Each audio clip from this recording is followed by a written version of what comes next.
lagi tidak di rumah, yang ada itu adalah istrinya. Tanya, gimana kehidupanmu dengan kehidupan istrimu, uh, kehidupanmu dengan kehidupan suamimu. Nah, pada saat itu ternyata apa namanya? Ini perempuan ini istrinya macam-macam. Nah, keadaan yang buruk. Nahnu fi dhiqin, kami dalam keadaan kesulitan hidup, wa syiddatin, dalam keadaan menderita. Fasyakat ilaih. Isinya dari awal sampai akhir isinya keluhan dari istrinya Nabi Ismail. Nah, Nabi Ibrahim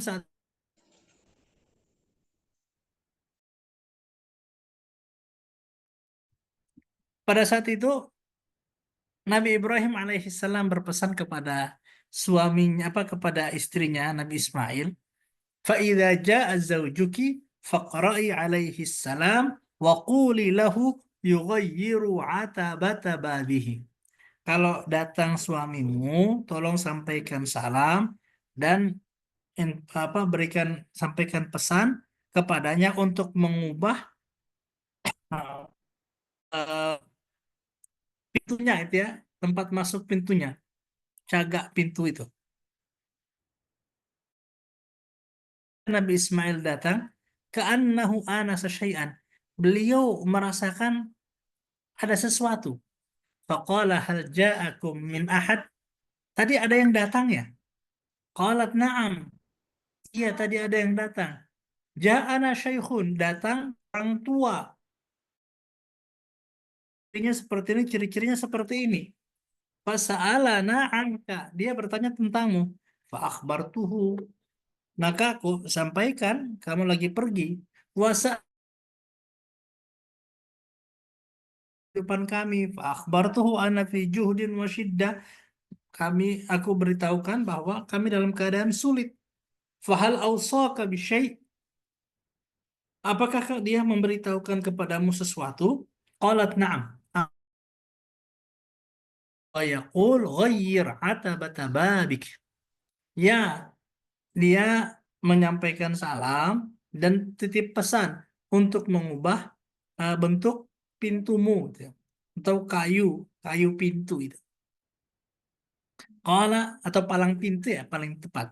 Palang pintu itu diubah. Qala dzaka abi. Itu yang datang ayahku. Wa qad amarani an ufariqaka. Dan beliau memerintahkanku untuk sudah kita pisah.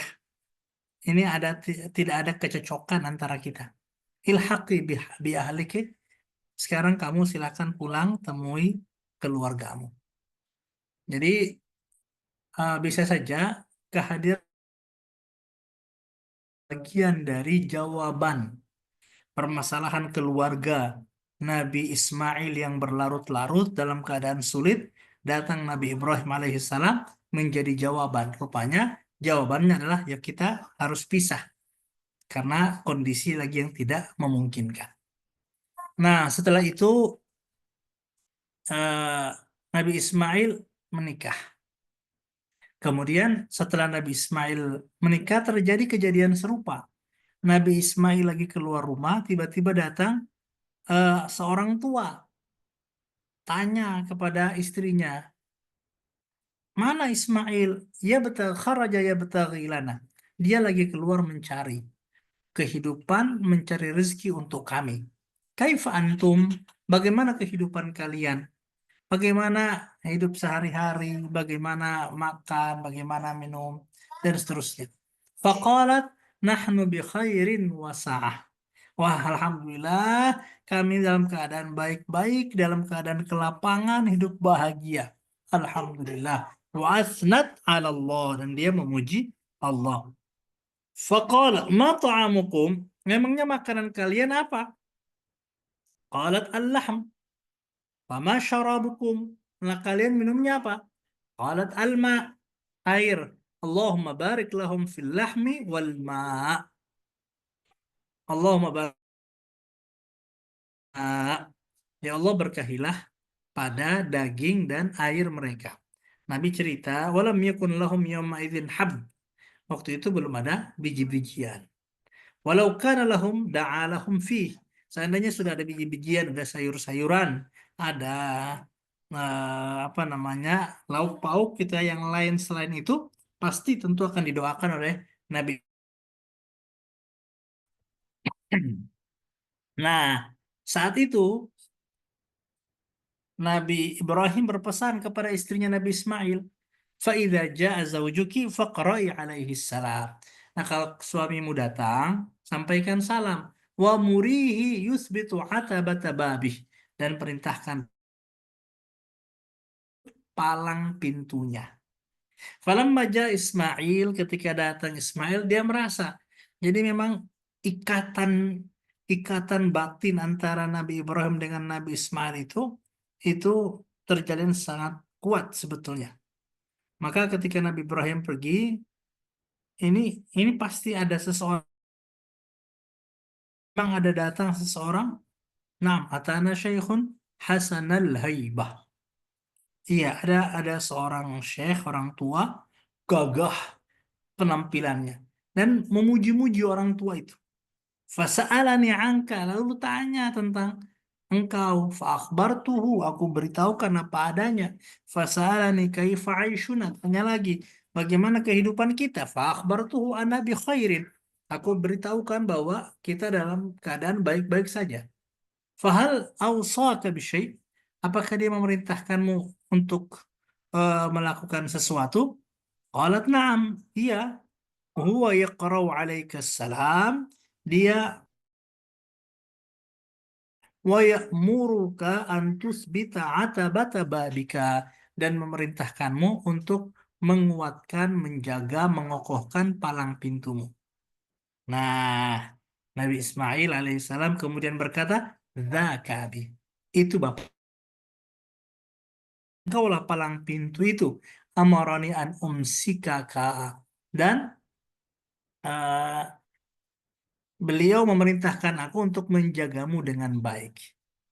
Kemudian datang setelah itu Nabi Ismail alaihissalam, kemudian Nabi Ibrahim dan seterusnya, mereka membangun Ka'bah.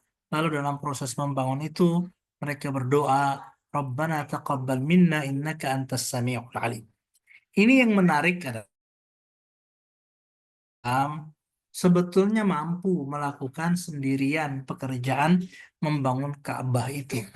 Beliau punya kekuatan dari Allah Subhanahu wa taala. Tetapi yang menarik adalah beliau masih melibatkan Nabi Ismail dalam proyek yang sangat hebat itu. Proyek peradaban, proyek sepanjang masa, yang karena ada Ka'bah itulah kemudian manusia berdatang berduyun-duyun min kulli fajjin amiq, dari tempat-tempat yang jauh, liyashhadu manafi'a lahum wa yadhkuru ismallahi ala ma razaqahum fi ayyamin ma'lumatin ala ma razaqahum min bahimatil an'am. Pada saat itu orang berkumpul untuk mengingat Allah, melakukan kebaikan-kebaikan, dan dipenuhi oleh juta bahkan miliaran manusia setiap tahun karena ada Ka'bah di sana. Untuk proyek peradaban ini, Ismail alaihissalam mendampingi ayahnya dan Nabi Ibrahim melibatkan putranya. Menjadi pelajaran penting bagi kita semuanya tentang kedekatan antara ayah dengan anak, tentang perhatian seorang bapak kepada anaknya walaupun anaknya itu sudah besar, dan tentang bagaimana seorang ayah melibatkan anak yang prestisius, proyek-proyek besar untuk kemanfaatan yang luas. Nabi Muhammad SAW juga seperti itu. Fatimah, putri beliau, sudah menikah dengan Ali bin Abi Thalib. Tetapi tetap saja Rasulullah datang dan memperhatikan keadaan mereka. Dalam hadis Bukhari dan Muslim dikisahkan, Rasulullah datang terus ketuk pintu. Ketuk pintu, kira-kira ada ndak ya mertua yang ketuk pintu tengah malam? Jam 3, Jam 3 malam ketuk pintu. Nah, ini Rasulullah datang. Untuk apa? Bangunin tahajud. Ala tusallian, ala tusallian. Kok kalian tidak sholat? Jam segini harusnya sholat. Tahajud. Kok kalian tidak sholat? Ya Rasulullah, anfusuna biyadillah. Fa'idha sya'a yab'athana ba'athana. Fansalaya syai'an. Thumma sami'tuhu wa huwa muwallin yadribu fakhdah wa huwa yaqul wa kana al-insanu aktsara syai'in jadala. Nah, biasalah Fatimah ini, ya kayak anak-anak kita kalau dibangunin sholat, itu alasannya macam-macam. Termasuk Fatimah.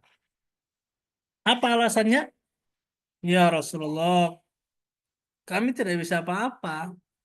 Nafas, ruh, dan jiwa kami itu di tangan Allah. Kalau kami tidur, ya kami tidak tahu apa-apa lagi. Ya kalau memang Allah kehendaki kami bangun, ya kami bangun.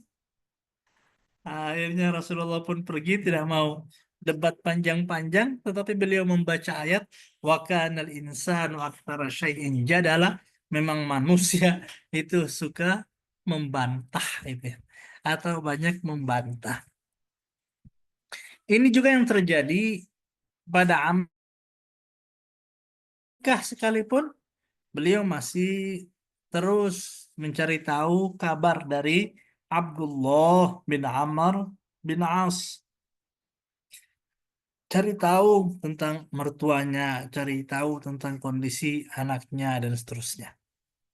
Sama juga, Abdullah bin Umar juga begitu. Walaupun sudah menikah, itu tetap datang Umar bin Khattab untuk memperhatikan keadaan anaknya. Cerita. Jadi, satu kali Umar bin Khattab ini, Umar bin Khattab ini datang menemui mertuanya, afwan, menemui menantunya, yaitu istrinya dari Abdullah bin Umar. Ini orangnya orang bangsawan dan terpandang.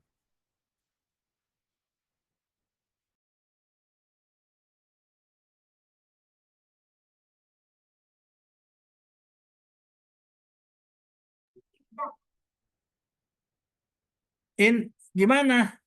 Gimana Abdullah? Jawab, jawab istrinya apa? Ni'mar rajulu min rajul lam lana firan wa lam yufattish lana kanafan mundu atainah. Oh, itu Masya Allah. Ini namanya pujian. Pujian, kelihatannya pujian, tapi aslinya celaan. Aslinya celaan. Oh, itu Masya Allah. Suamiku itu baik sekali. Sejak pertama kali kita menikah, kerjaannya setiap malam sholat sepanjang malam. Tidak pernah mendatangiku. Nah, akhirnya eh, Umar bin Khattab lapor kepada Nabi. Wah, Abdullah kok kayak gitu ya? Udah kalau gitu, minta Abdullah temui saya, kata Nabi. Fakal, kemudian Rasulullah bertanya kepada Abdullah bin Amr. Ini tentang Amr bin As ya. Mohon maaf, bukan Umar bin Khattab. Mohon maaf, bukan Umar bin Khattab ya. Tapi tentang Amr bin As dan anaknya Abdullah bin Amr. Cerita ketika Amr bin As eh, mendapatkan informasi seperti itu, beliau lapor kepada Rasulullah. Akhirnya besok tolong panggil ketemu saya. Tolong Abdullah bin Amr bin As ketemu saya. Lalu bertanya, "Kaifa tasum? Bagaimana puasamu?" Ya, saya puasa setiap hari. Bagaimana khataman Qur'anmu? Ya, saya khataman Quran setiap malam. Jadi setiap malam itu khatam 30 juz. baik tilawah maupun tahajud.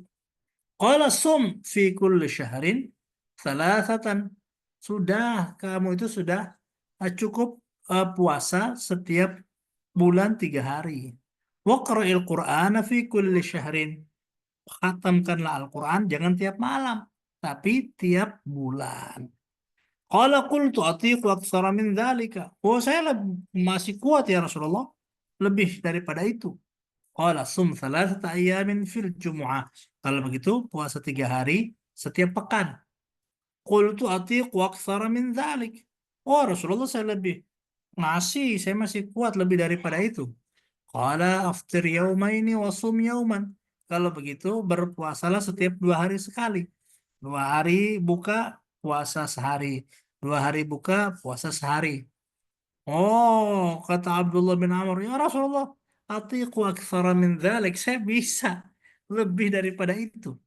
Qala sum afdalus saum, sauma Daud.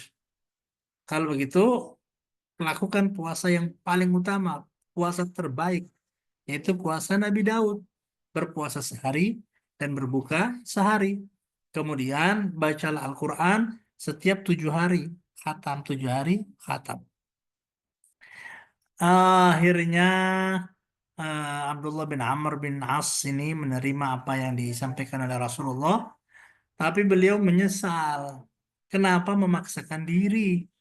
Kenapa memaksakan diri tanpa memperhatikan kewajiban-kewajiban yang lain? Akabwadaka anni kabirtu laitani qabiltu rukhsas Rasulillah. Coba kalau dulu saya terima rukhsah dari Rasulullah, puasanya jangan sampai tiap hari, kemudian salat qiyamul lailnya jangan sampai tiap malam, sehingga apa namanya menyia-nyiakan hak kepada istri dan keluarga. Abdullah bin Amr bin As akhirnya cerita, anni kaburtu wa da'uftu. Saya sekarang sudah tua dan sudah lemah, tidak mampu lagi puasa setiap hari, tidak mampu lagi untuk menjaga keistiqomahan dalam ibadah seperti dulu. Nah, jadi beliau mengurangi apa namanya wirid tilawahnya itu sesuai kemampuan fisiknya, seperti apa yang dulu Rasulullah Shallallahu Alaihi Wasallam anjurkan. Ini yang terjadi pada Abu Bakar As-Siddiq. Abu Bakar As-Siddiq itu saking perhatian kepada putrinya, itu mengirimkan khadimat, ya, mengirimkan ART, asisten rumah tangga, untuk membantu putrinya setelah menikah. Siapa putrinya? Asma binti Abi Bakar As-Siddiq. Asma cerita, waktu itu eh, Zubair menikahinya dan dia tidak punya harta apa-apa kecuali seekor unta, kemudian 1 ekor kuda. Maka akulah yang mengurusi kuda itu.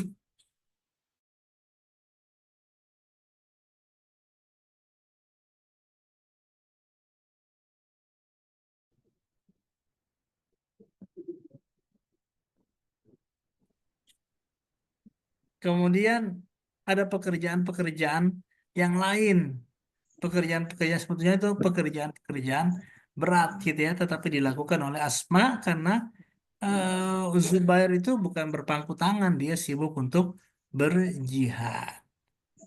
Tetapi ternyata bapaknya paham apa yang dilakukan oleh Abu Bakar As-Siddiq, mengirimkan khadim, 1 asisten takfini siyasatul faras, yang apa namanya membebaskanku dari mengurusi kuda.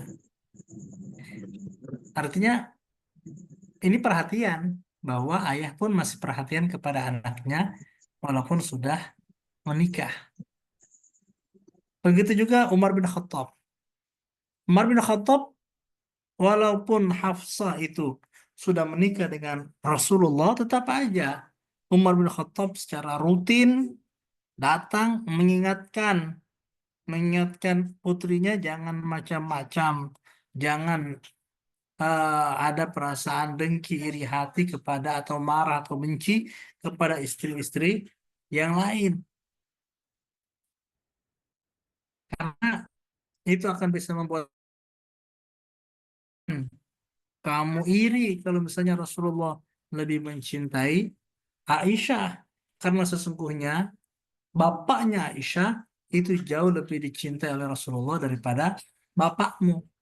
Nah ini, Umar bin Khattab artinya masih terus mendampingi putrinya walaupun dia sudah menikah. Tetapi memang dalam hal ini itu perlu ada komunikasi. Ya, komunikasi karena memang tidak baik juga kalau rumah tangga kita itu tidak independen.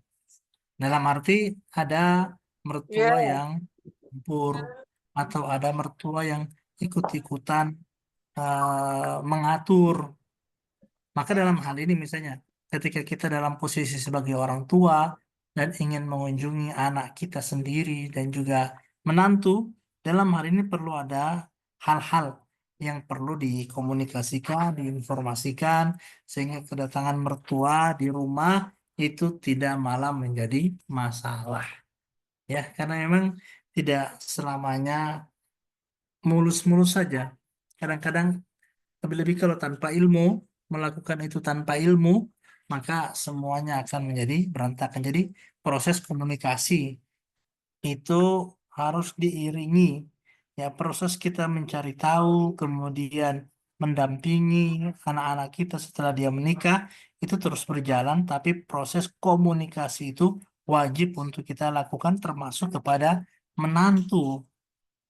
Bahwa kita akan datang, akan menginap sekian, akan datang ke tempat ini sekian, itu perlu kita komunikasikan.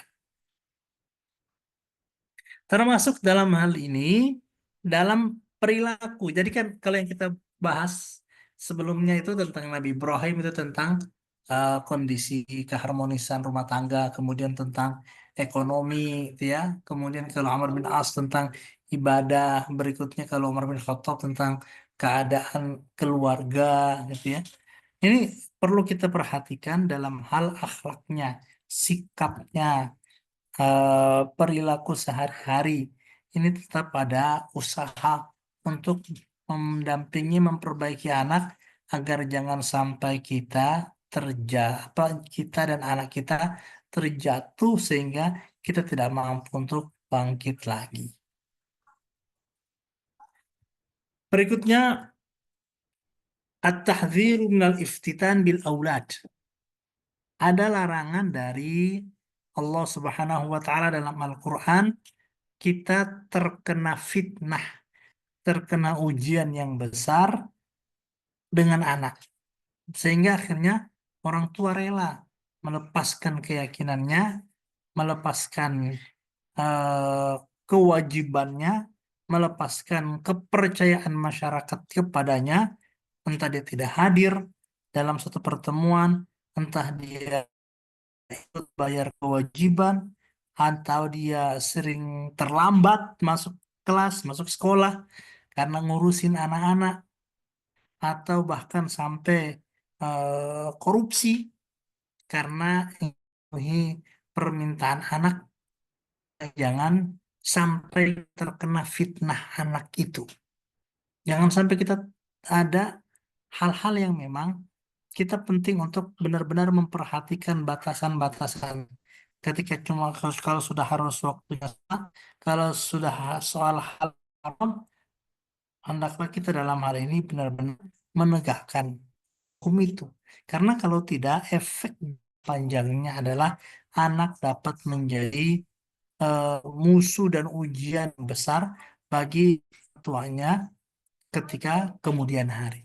Allah sudah mengingatkan, Inna min amwalukum wa auladukum fitnah. Ini sudah saya bacakan ayat-ayatnya tadi ya. Kemudian, Inna min azwajikum wa auladikum aduwwan lakum fahdharuhum. Kemudian juga ada ayat al-mal wal banuna zinatul hayati dunya. Harta dan anak-anak itu ada,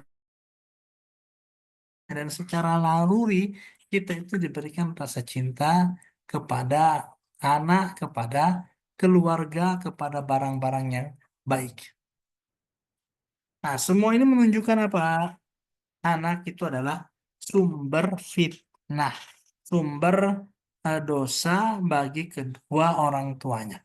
Dan ketika kita melihat rizki Allah kepada seseorang berupa anak, kadang-kadang membawa orang tuanya kepada tafakhur, saling apa namanya melebih-lebihkan, wattabahi untuk kebanggaan, wa taraka syukra nikmatillahi alaihi, dan dia meninggalkan kesyukuran atas nikmat Allah kepadanya. Maka ketika anak semakin besar, semakin besar, semakin besar, orang tua yang cuek kepada anak tadi akan terjadilah. Kemudian jika kita melihat anak-anak kok durhaka kepada kedua orang tuanya, kemudian dia kok suka membangga-banggakan, menyombong-nyombongkan anak kepada manusia, maka pada satu ketika anak-anak yang banyak akan menjadi kesulitan, menjadi kesusahan yang tidak berujung karena tidak mengenalkan mereka kepada Allah Subhanahu wa Ta'ala. Ketika ada anak pun ya, anak pun itu kadang-kadang mendorong orang tuanya untuk makan makanan yang muharram, yang terlarang. Anak bisa membuat bapak menerjang hal yang terlarang, bisa membuat bapak yang dermawan, kemudian anak itu dapat membuat bapaknya menjadi penakut dan pengecut karena yang dia pikirkan adalah anak. Nah, di sini kemudian perlu ada perjuangan, ya, perlu ada perjuangan dari kita untuk benar-benar eh, mendidik anak-anak kita, benar-benar memperhatikan kebutuhan mereka ketika mereka kecil, agar kelak dewasa itu mereka menjadi penyejuk nyawa, penyejuk tin bagi kedua orang tuanya. Nah, ini barangkali yang dapat kami sampaikan. Kami persilahkan kepada para hadirin sekalian, ada pertanyaan atau ada pernyataan atau ada sharing pengalaman dalam hal kepengasuhan, kami persilahkan kepada ayah bunda sekalian. Jadi hari ini kita sampai di sini. Nanti insya Allah akan kita lanjutkan pertemuan berikutnya terkait dengan kondisi kesehatan anak dilihat dari kacamata Islam. Oke, kita akan bahas ke depan insya Allah al-hala as-sihhiyya lil abna, kondisi kesehatan yang perlu diperhatikan bagi anak-anak kita.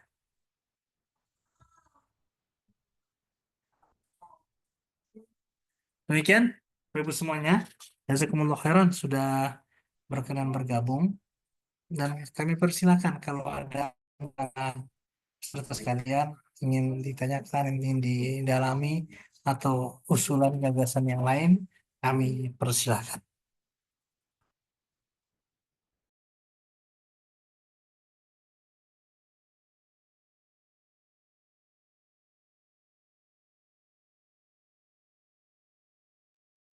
Baik, ada? Oke, kalau nggak ada ya nggak usah dipaksakan. Kita nanti kita lanjutkan di ini saja, di grup ya. Di grup, insya Allah kita bisa mendapatkan banyak informasi dan sharing pengalaman di grup Sarpras kita. Adapun yang apa namanya belum bergabung, ya, belum bergabung di grup kita, silahkan gabung. Dan nanti insya Allah kita akan saling sharing pengetahuan, sharing informasi terkait dengan kepengasuhan di grup tersebut. Baik, silakan Bapak Ibu semuanya, masih ada waktu, kita insya Allah maksimal jam 9, dah kita akhiri. Kalau memang ada hal-hal yang ingin kita bicarakan atau kita diskusikan.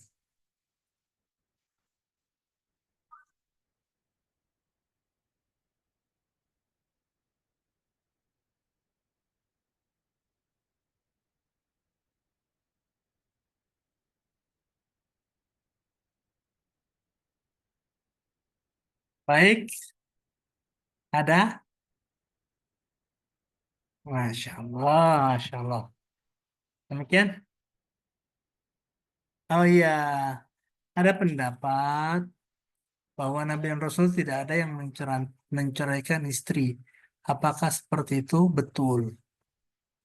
Eh, saya belum tahu pendapat dari mana ini, karena ada riwayat juga bahwa Rasulullah sendiri itu pernah juga menceraikan istri. Ada satu istri beliau, kemudian ketika didekati oleh Rasulullah, itu perempuan tersebut berkata, A'udzubillahi minka. Aku berlindung kepada Allah darimu. Nah, kata Rasulullah, laqad ista'adta bi'azimin. Kamu sudah besar, ini sudah pelanggaran. Ilhaqi bi'alik. Kalau gitu silakan kamu pulang. Jadi pendapat ini saya tidak tahu dari mana sumbernya, tapi kenyataannya adalah bahwa Nabi Ismail pernah menceraikan istrinya, kemudian juga Nabi Muhammad juga pernah menceraikan istrinya. Ya tentu tidak tidak tiba-tiba ya, semuanya ada proses sehingga mengantarkan ke hasil akhir tersebut.